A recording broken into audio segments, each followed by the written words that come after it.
महकमा मौसमियात ने कराची में 3 और 4 फरवरी तक गरज चमक के साथ बारिश का इम्कान जाहिर किया है।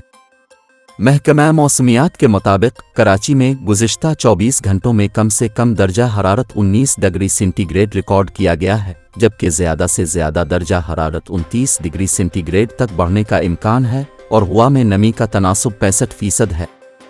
बलूचिस्तान के मुख्तलिफ अज़ला में भी बारिश की पेशगोई।